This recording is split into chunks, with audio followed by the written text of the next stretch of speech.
A pesar de que ya se han contado 1000 versiones de la historia de Tarzán, ninguna ha sido tan sonada por la audiencia como la versión creada por Disney, con una animación extraordinaria, un elenco de primer nivel detrás de estos entrañables personajes y la mejor arma secreta de la vida. Obvio estoy hablando de Phil Collins. No solo hay mucho que adorar del último filme animado de Disney del siglo XX, también hay mucho más por conocer y afortunadamente Atomo Network te trae los 107 datos que debes saber de Tarzán. ¿Quieres conocerlos? Acompáñame en este viaje. La historia de Tarzán de Disney se basa en la novela Tarzán de los monos, escrita por Edgar Rice Burroughs y publicada en 1912. Esta novela cuenta la historia de un huérfano inglés quien fue criado por monos en la jungla africana. Mientras que la versión de Disney se enfoca en Tarzán de los monos, existen otras 21 novelas también de Tarzán que escribió Burroughs durante toda su vida. Ah, ¿y tú creías que saturar el mercado con secuelas era problema del siglo XXI?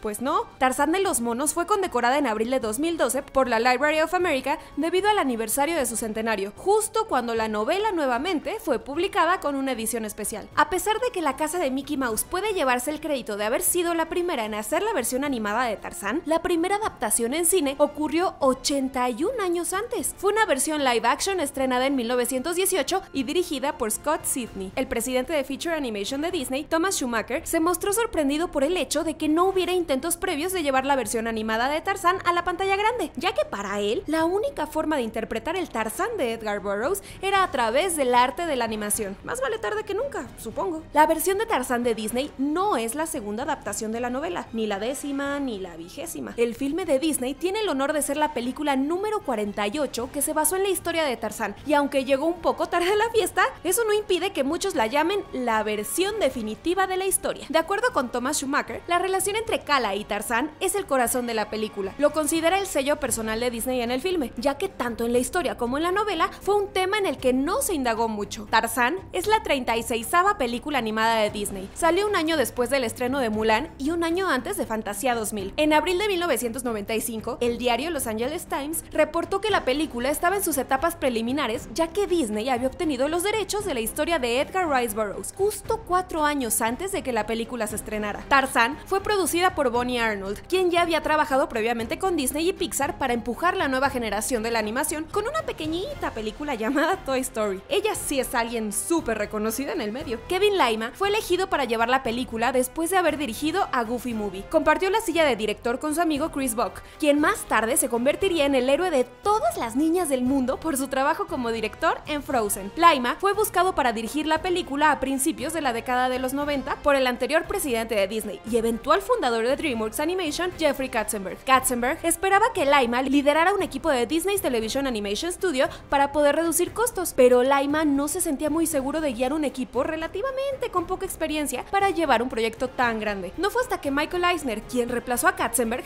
se acercó de nuevo a Laima y le dijo que el proyecto sería asignado al equipo más calificado de Disney Animation Studio, y fue hasta ese momento que Laima decidió tomar la silla de director. Inmediatamente, Laima decidió leer Tarzán de los monos y fue cuando empezó a imaginarse lo de las dos manos encontradas. Esta imagen se convirtió en un símbolo importante de la relación entre los personajes de la película, así como en una metáfora de la búsqueda de identidad de Tarzán. Laima buscaba algo que enfatizara la idea de pertenencia de Tarzán y de parecerse a alguien diferente a su familia de simios. Como parte de la preparación e investigación para animar gorilas, el equipo de animación atendió a conferencias de primates, realizaron visitas a zoológicos y estudiaron documentales de naturaleza. Incluso hubo un grupo de animadores que fueron un poco más lejos y presenciaron en vivo una disección de un gorila para poder aprender sobre su musculatura. Uy, sí que hay animadores comprometidos. En 1996, el equipo de animación fue a un safari de 2 semanas en Kenia para poder tomar fotografías de referencia y observar a los animales. Durante el viaje, visitaron el Parque Nacional Bwindi Impenetrable en Uganda, donde vieron un montón de gorilas en su estado salvaje y obtuvieron de allí una buena inspiración para crear la locación. Durante esta expedición a África,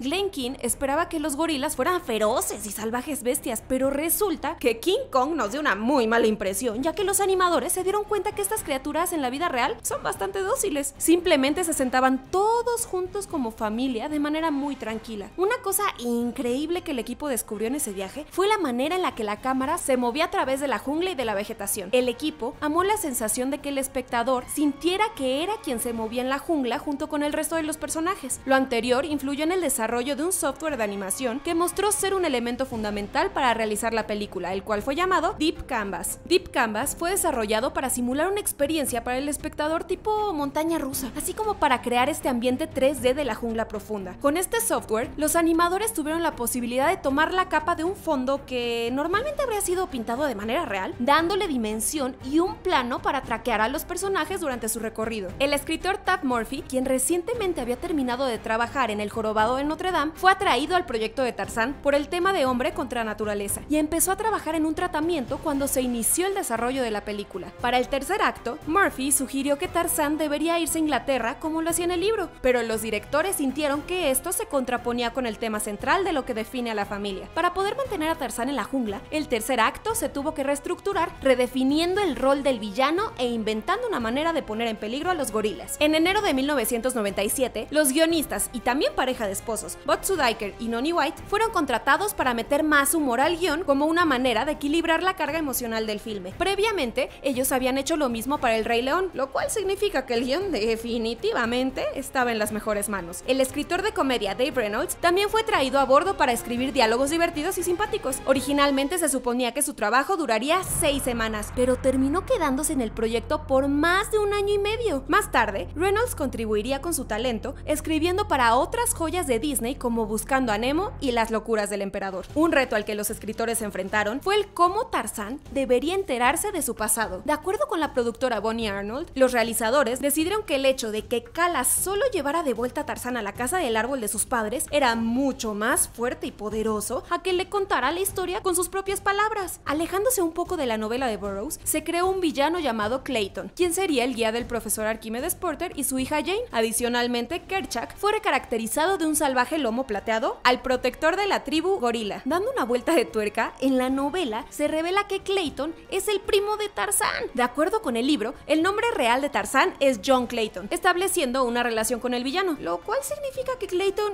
sin problema puede ser el Darth Vader de la película. En la novela de Burroughs, los padres de Tarzán son abandonados por abotinados de un navío, mientras que en la versión de Disney, ellos escapan de un barco en llamas. Lady Alice, la mamá de Tarzán, muere durmiendo, mientras que su padre es asesinado no por Sabor, sino por el mismo Kerchak. La especie que adopta Tarzán en la novela de Burroughs se llama Mangani, una especie ficticia creada para la historia. Incluso, ellos tienen su propio idioma con palabras como Sabor que utilizan para león. Incluso hay un pequeño diccionario que documenta elementos como conjunciones, artículos y algunas otras palabras. Claro que en la película todos hablan inglés o español o ruso o el idioma en el que haya sido doblado. Tarzán no es adoptado por gorilas en la novela de Tarzán de los monos. De hecho, solo existe un gorila en el libro cuyo nombre es Bolgani el Grande. La película de Disney es la primera adaptación de la historia donde los simios que adoptan a Tarzán son gorilas. En la película, Kerchak es el padre adoptivo de Tarzán y también es el líder de los simios. Es cierto que en la novela Kerchak también es el líder de los simios, pero en la historia original, el padre adoptivo se llama Tubalt. Quizás te has preguntado cómo es que un hombre de la jungla como Tarzán tiene un rostro tan limpio y sin vello facial. Bueno, pues en la novela se explica que Tarzán aprende a rasurarse con un cuchillo, mientras que para los animadores de Disney, pues es simple de explicar, ya que es muy complicado animar tanto pelo. La Jane Porter de la novela original es una mujer norteamericana recatada de buenos modales, con una actitud seria, objetiva y práctica, lo cual es un gran contraste con su contraparte británica que vemos en la película, quien así como puede estar trabajando, también puede pasarla bien y ser divertida al mismo tiempo. Cuando Tarzán aprende a hablar inglés en la novela, lo habla tan bien como cualquiera. En la versión de Disney, esto se intentó mantener de una manera más realista, donde Tarzán habla perfectamente bien cuando está con los simios, pero cuando está con los humanos, se nota su esfuerzo para hablar el idioma. En 1995, Phil Collins fue llamado al proyecto para escribir las canciones, y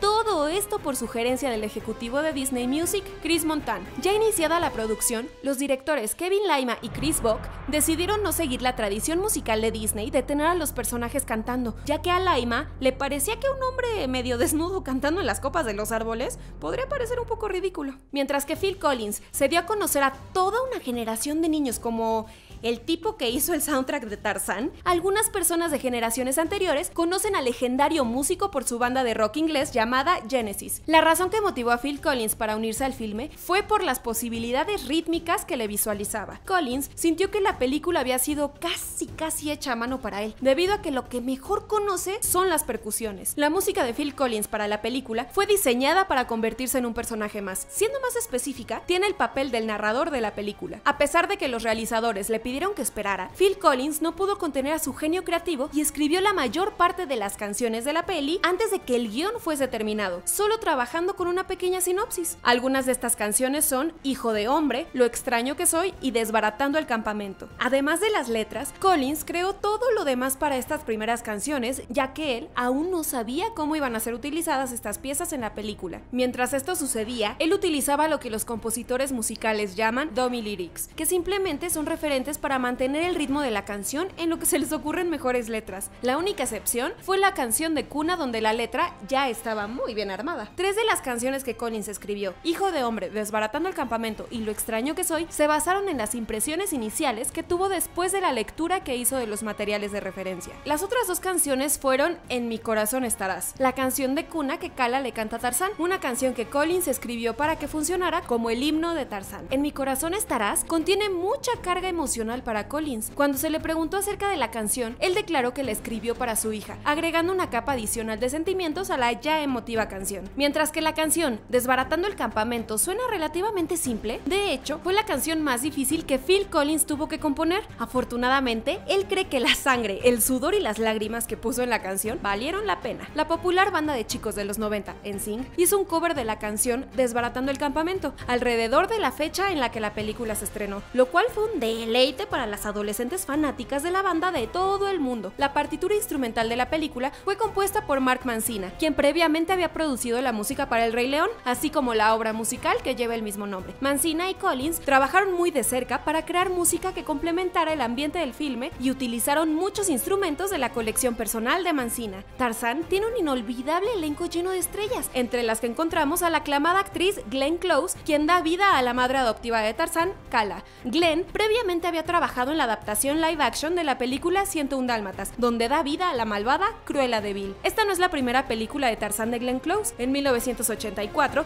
dobló la voz de la actriz Andie MacDowell en el filme Greystoke, The Legend of Tarzan, ya que MacDowell no logró conseguir el acento sureño que buscaban. El Tarzán niño fue interpretado por Alex Linz, quien ha sido uno de los pocos actores de doblaje que tuvo la oportunidad de interpretar al personaje con cabeza de balón de fútbol americano favorito de todos, Arnold de Hey Arnold, otro personaje quien, curiosamente, también perdió a sus padres debido a la brutalidad de la jungla. La estrella de la momia, Brendan Fraser, audicionó 2 veces para este papel antes de conseguir el rol principal en George of the Jungle. No consiguió ser Tarzán, pero sí consiguió lo suficiente para satisfacer su fantasía de señor de la selva. Finalmente, fue el actor Tony Goldwyn quien se coronó como el señor de los simios. Clayton fue interpretado por el actor Brian Blessed, a quien conocemos por su papel de voz Nas en Star Wars: La amenaza fantasma. Importantes actores como Ian McKellen y Patrick Stewart también fueron considerados para el papel de Clayton antes de que se decidieran por Brian Blessed. Un año más tarde, vimos a McKellen y a Stewart como Magneto y Profesor X en la película X-Men de Bryan Singer. Ha dicho varias veces que Clayton es uno de sus 2 personajes favoritos que ha interpretado en la vida. Más tarde, volvería a dar vida a este personaje en el juego de Disney Kingdom Hearts. Durante la producción, Tony Goldwyn tuvo un problemita para crear el icónico grito de Tarzán, dándole a los directores algo,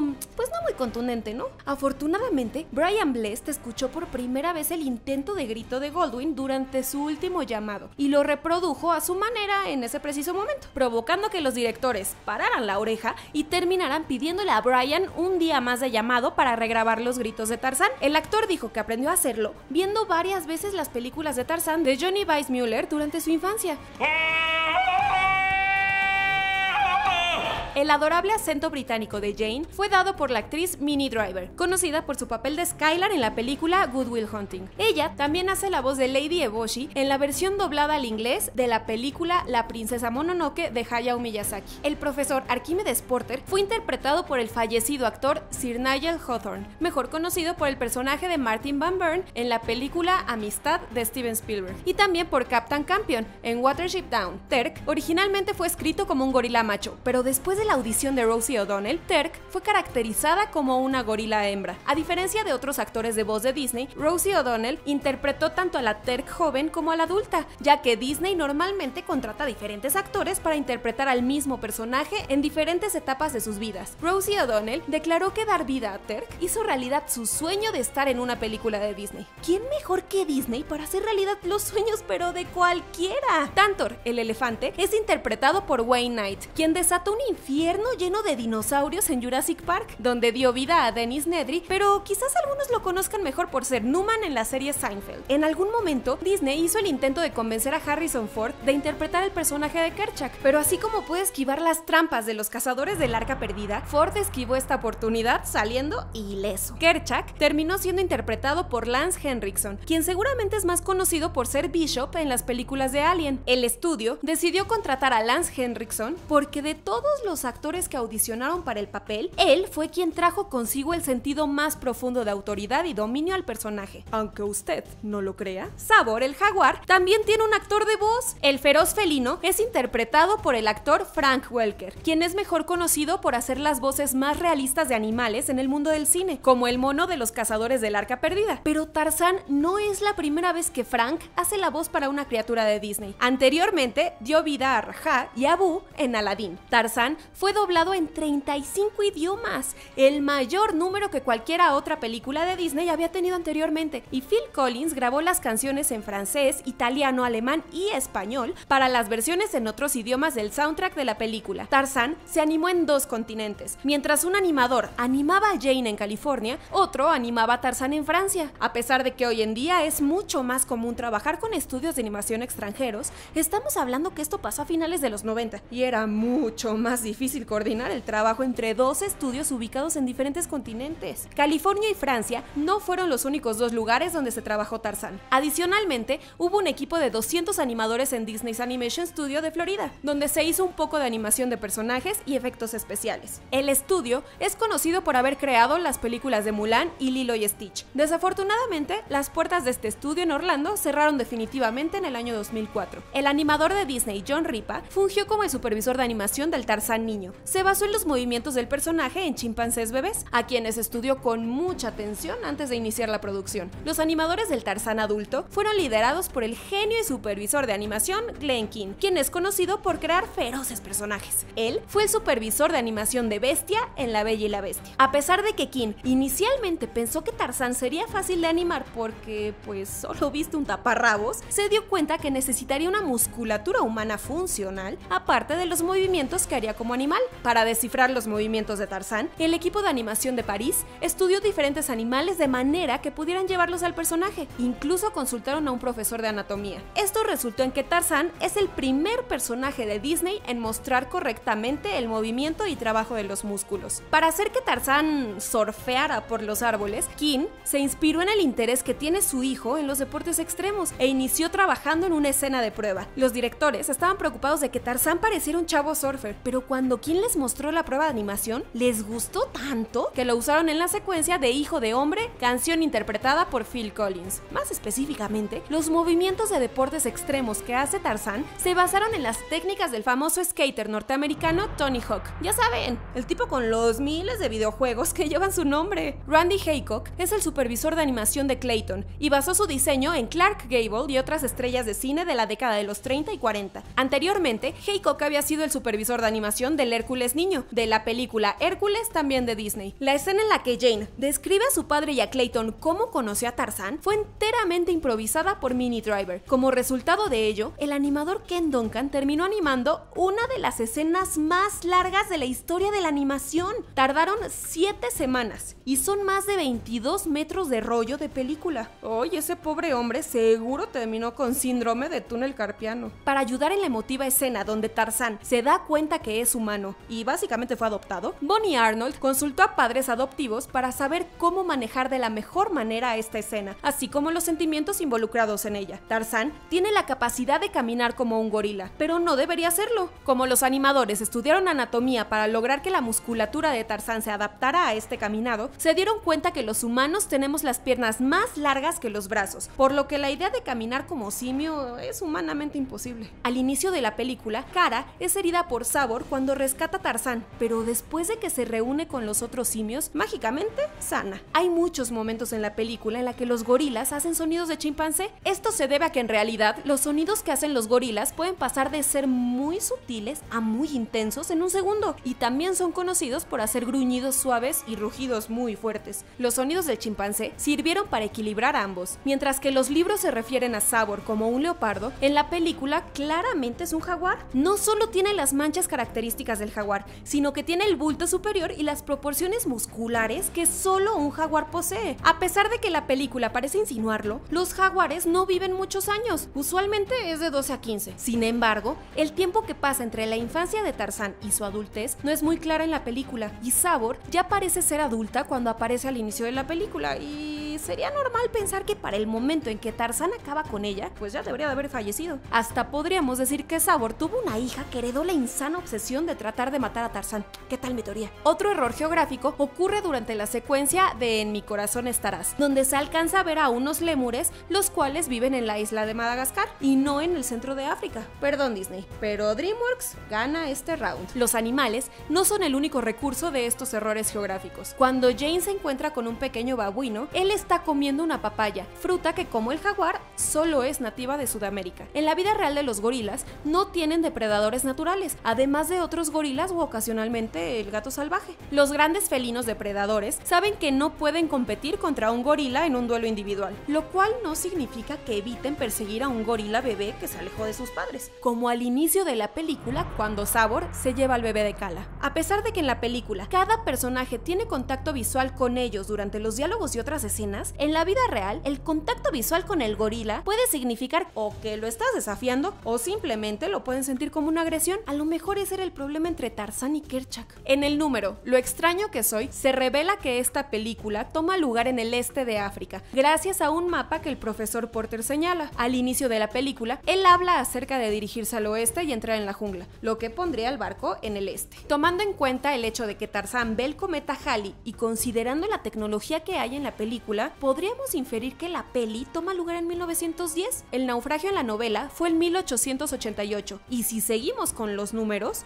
podríamos decir que Tarzán tenía 22 años de edad. Cuando están abordando el barco, el profesor Porter dice que están llevando a Tarzán de vuelta a Inglaterra y menciona a personas famosas a quien conocerá como Darwin, Kipling y Victoria. Hay una buena posibilidad de que se refiera a Charles Darwin, pero él murió en 1882, 28 años antes de que la película tomara lugar. Ahora, Rudyard Kipling, autor del libro de la selva, aún no publicaba su libro y todavía se encontraba en India en ese momento. Clayton menciona en algún momento el haber estado en Zambia. Durante el tiempo en el que se desarrolla la película, Zambia estaba dividida en dos regiones conocidas como Rhodesia del Noroeste y Rhodesia del Noreste. Rhodesia del Sur es actualmente conocida como Zimbabue. ¿Qué sería de una película animada de Disney sin alguna alusión al extraordinario pasado del estudio? Cuando los gorilas voltean y sacuden al profesor Porter, un muñeco que se parece al cachorro de Mulan cae de sus bolsillos. Además, una tetera y una tacita de té que se parecen a la señora Potts y a Chip de la Bella y la Bestia